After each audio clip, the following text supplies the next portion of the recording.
Bonjour à toi, mon nom est Pascal Borel et je te parle des montagnes suisses. Aujourd'hui, je veux t'exposer un tout petit peu à cette journée splendide après quelques jours de grisaille et on va se balader un tout petit peu, toi et moi. Je reviens sur la visite du président M. Emmanuel Macron à Washington chez Donald John Trump. Je reviens sur la visite du Premier ministre britannique, M. Starmer. Décidément, il se succède.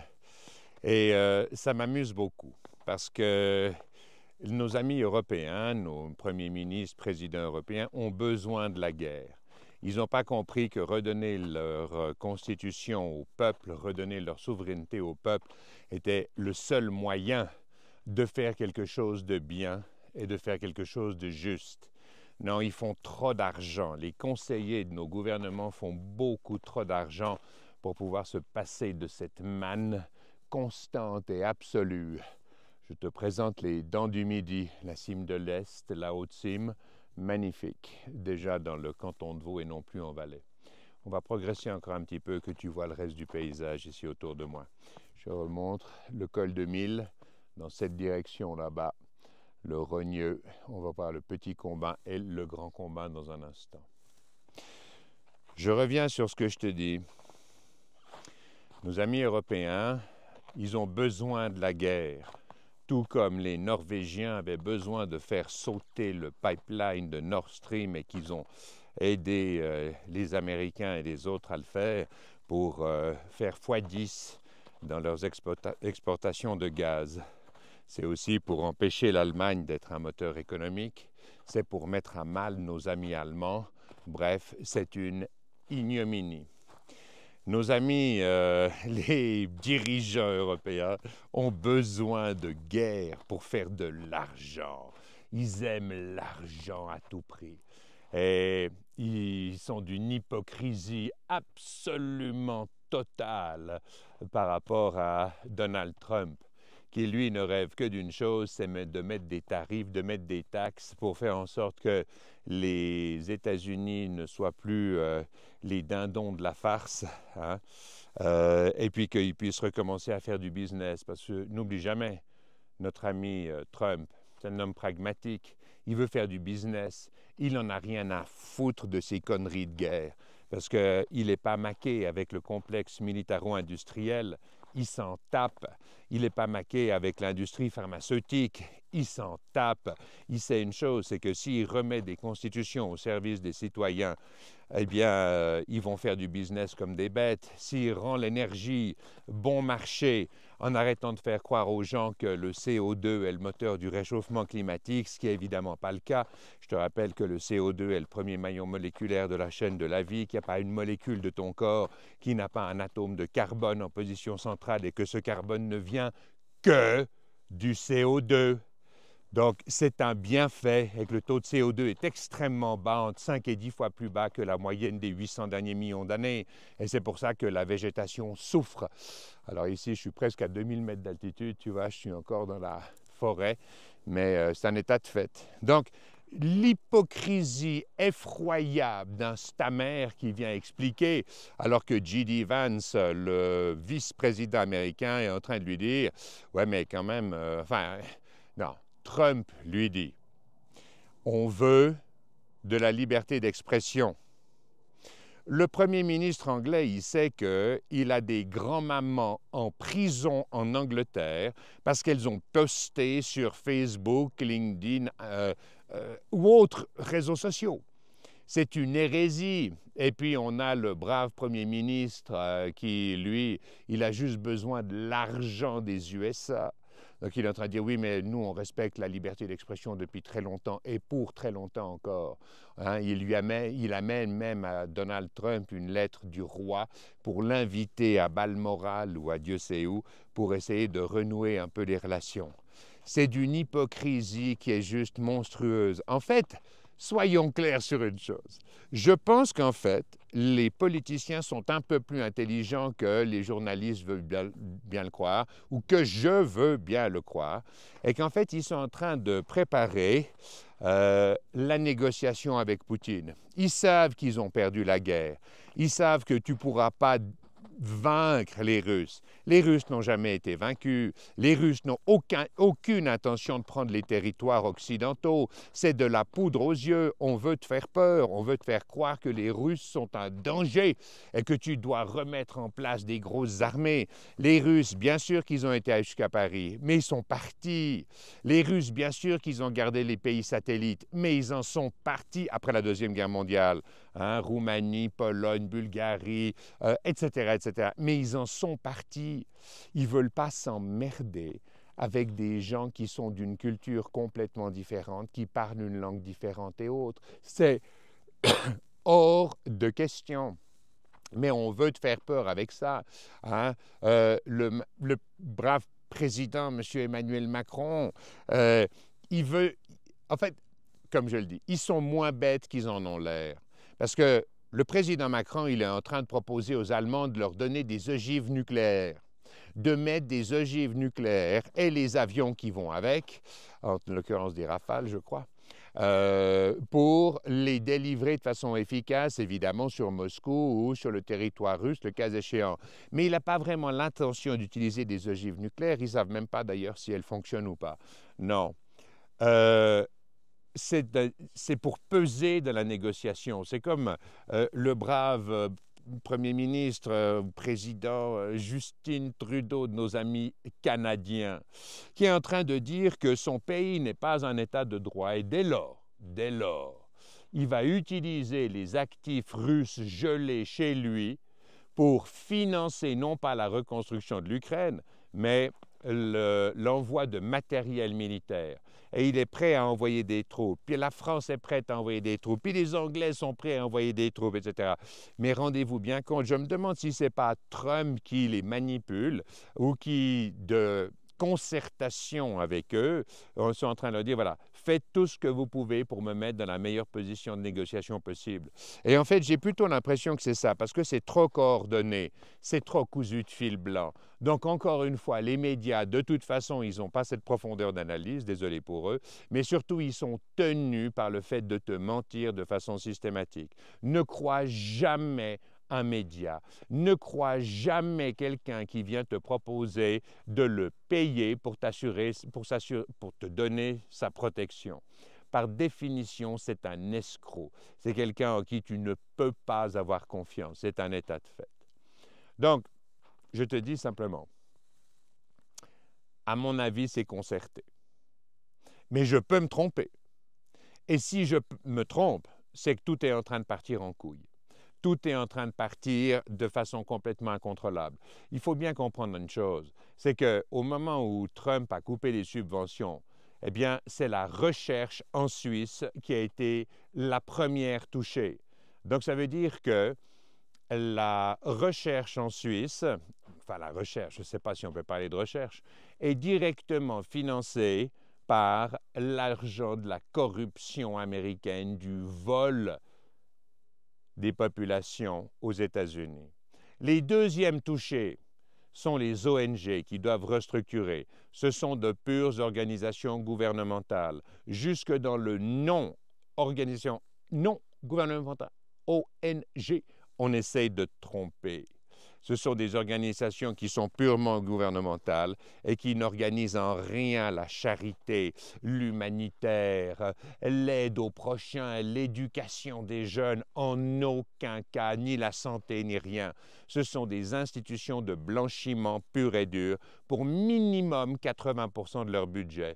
Et si ils veulent me prouver le contraire en me donnant ligne par ligne les dépenses, les sources de financement, ils sont les bienvenus et ils remonteront dans la crédibilité que je leur donne. Mais d'ici là, pour moi, ce sont des escrocs.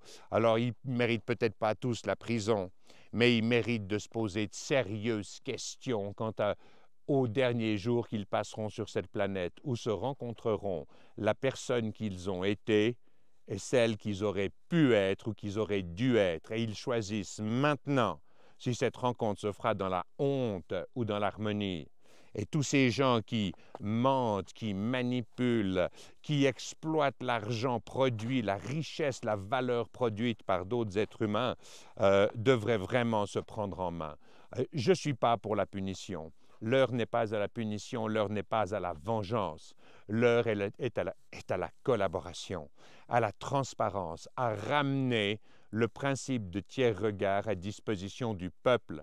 Parce que seul le principe de tiers regard, quand tes gouvernants, quand tes juges savent que tout ce qu'ils font vont être passés à la moulinette du tiers regard populaire, il est bien clair qu'ils vont être responsabilisés. Et c'est ce que nous organisons, toi et moi. On va revenir aux fondamentaux et on ne va pas laisser ces politiques exploiter une situation dans laquelle ils te cachent, ils dissimulent, ils mentent sur la façon dont est utilisé ton argent, que ce soit pour faire des faux vaccins, que ce soit pour fabriquer des armes et faire la promotion de la guerre.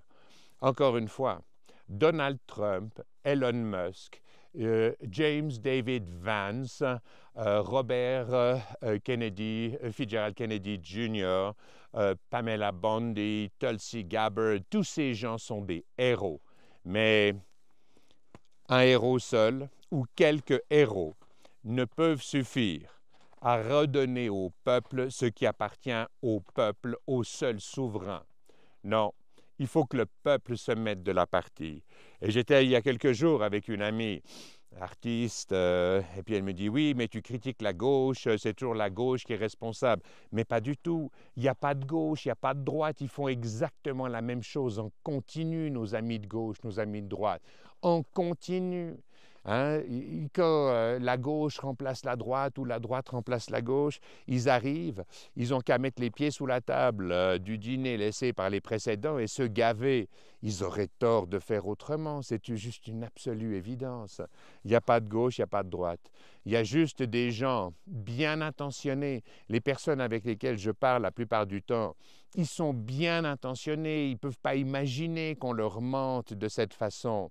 Et surtout, ils sont convaincus de leur fragilité. J'ai un de mes amis qui me disait « Mais les peuples sont trop confortables pour pouvoir changer. » Ah, le peuple suisse, il n'est pas confortable en ce moment. On vient de lui voler sa neutralité. On lui prend des taxes sur tout. On copie toutes les erreurs de nos voisins italiens, français, allemands, anglais, autrichiens, etc. Le peuple suisse n'est pas confortable. Il est exploité par les assurances santé obligatoires, par l'État. C'est dément. On te met des taxes même sur tes sacs à poubelle, on te met des taxes sur ton papier de toilette, on te met des taxes sur la douche que tu prends le matin pour ton hygiène corporelle personnelle. Le peuple suisse n'est pas bien. Mais on lui a fait croire à travers l'éducation qu'il est faible. On te fait croire, toi en tant qu'être humain, que tu es une petite chose toute fragile, que tu ne pourras pas te balader pieds nus parce que tu auras mal sous la plante des pieds, que tu ne pourras pas changer quoi que ce soit, car tu es un faible. Et en tant que faible, tu dois avoir recours à la protection étatique, à la protection des assurances, alors que tu es le top prédateur de la planète. Mais quand est-ce que tu vas te réveiller? Tu n'es pas faible, tu es fort. La nature t'a fait ainsi, tu es super fort. Simplement, on t'a fait croire, parce que tes parents t'ont pas éduqué, et que c'est l'État qui t'a éduqué à travers l'école obligatoire, que tu étais un petit mouton tout fragile, et puis qu'il ne fallait pas considérer le cadre légal comme étant ton ennemi. Aujourd'hui, le cadre légal est ton ennemi, car il ne sert pas le peuple. Le cadre légal est ton ennemi jusqu'au moment où il servira le peuple et que tu en auras la preuve à travers un principe de tiers regard, où tout ce que produit le cadre légal t'est immédiatement accessible dans les 4 jours qui suivent un verdict, pour que tu puisses contrôler que le système que tu payes qui t'appartient fonctionne dans ton intérêt, mon ami. Mais l'éducation t'a rendu faible. Ce n'est pas que tu es trop confortable. Mon ami Philippe me disait « Ah non, mais le peuple suisse ne se révoltera jamais parce qu'il est trop confortable. » Non, il n'est pas trop confortable, il est faible parce qu'on t'a affaibli à travers une éducation qui n'est pas du tout adaptée aux top prédateurs de la planète. C'est une évidence. Va lire 2024, je l'ai écrit pour toi, et tu te rendras compte de la force que tu as à l'intérieur. Mais simplement, il faut abandonner ta faiblesse. Il faut accepter le conflit non armé. Le conflit ne cherche pas à vaincre un adversaire. Le conflit cherche à trouver un terrain d'entente qui soit un win-win deal et dans lequel toutes les parties trouvent leur intérêt. C'est une évidence. Mais on t'a appris à être faible. On te fait croire que le top prédateur de la planète est faible, que tu as besoin de l'État, que tu as besoin de tes assurances, que tu as besoin de tout ça, que t'es tout faible. Mais c'est dément. Donc tu vas lire 2024, tu l'achètes sur Amazon, tu le lis en ligne gratuitement sur www.4ovet24.com et tu te réveilles. Moi, j'ai la chance de dire que les Genevois, il y a quand même un bon sens terrien dans un pays comme la Suisse. Les Genevois ont compris qu'il ne fallait pas payer ces escrocs d'ONG. Il faut les virer. Il faut demander à tous les employés des ONG de faire un email à un organisme d'audit de révision des 5 points les plus importants de ce qu'ils ont fait la semaine dernière. Et d'abord, ça permettra de voir si les gens existent bien, s'ils sont payés, où va l'argent. Ça permettra de comprendre pour qui ils travaillent, parce que c'est toi qui les payes à travers tes taxes. Plutôt non, c'est plutôt le citoyen américain. Mais t'inquiète pas, les Suisses, tous les autres, ils sont tous à la même enseigne. Ce sera pire en Europe, parce qu'on a des dirigeants qui sont encore pas plus corrompus, mais plus faibles que ce qu'on observe aux États-Unis. Donc, aux États-Unis, ils sont en train de virer vraisemblablement la moitié des fonctionnaires étatiques. La moitié qui ne servent à rien, qui te volent ton patrimoine, qui te volent ton travail, la valeur de ton travail. Et ils ont trouvé un moyen que je trouve vraiment super chouette. Ils ont simplement demandé à toutes les populations travailleurs, à tous les fonctionnaires, de leur écrire un email sur les 5 points, les 5 choses les plus importantes qu'ils ont fait dans les 5 jours qui précèdent.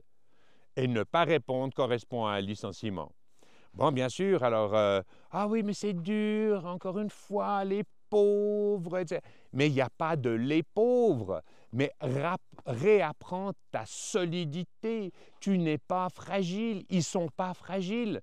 Est-ce que tu crois que recevoir de l'argent volé au peuple et vivre de ça toute une vie, mais tu te rends compte la honte que c'est? La honte! Donc, tu vas redonner leur fierté de vivre à ces gens-là. Mais c'est merveilleux. Tu leur redonnes leur vie. C'est du délire. Tu ne peux pas leur offrir un cadeau plus important que celui-là. Et c'est ce qu'on va faire dans les marches constitutionnelles d'ici peu.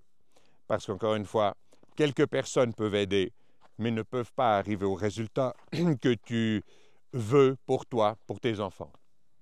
Voilà, j'ai assez parlé. Je te remercie pour ton aimable attention. Paix à toi. Paix à tous les citoyens de la planète. Peace out.